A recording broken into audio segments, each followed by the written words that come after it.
On Thursday, for the first time in 11 days, opposition supporters took to the streets again in Tehran to protest the election results. Thursday is also the 10th anniversary of student demonstrations in 1999 that were put down violently.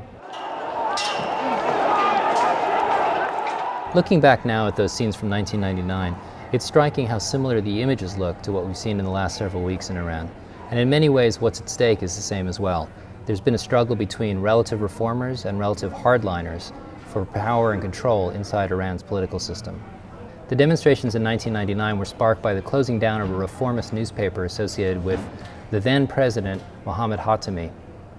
In recent weeks, Mr. Khatami has also supported the opposition and called for the election results to be overturned. What we've seen today in Iran is apparently a relatively large number of smaller demonstrations of several hundreds or perhaps 1,000 people gathering and dispersing. The reason for this seems to be that the security forces won't allow large crowds to gather.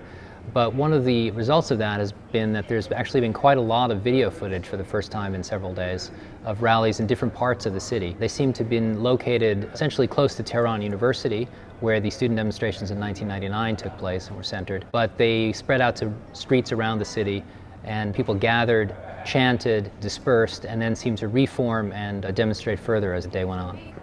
Due to the severe restrictions placed on first-hand reporting in Iran by the authorities, we've again had to rely on blogs, Facebook pages, information we've gathered from Twitter and YouTube to try to piece together a sense of what's happening in Iran. And in a sense, the protesters continue to cover the events themselves. It's quite striking that in Iran, despite all the restrictions by the authorities, despite a block on cell phone usage, SMS text messaging being down, and restrictions on the internet, that the protesters and opposition supporters still seem to be able to document their own rallies and get this information out to the world.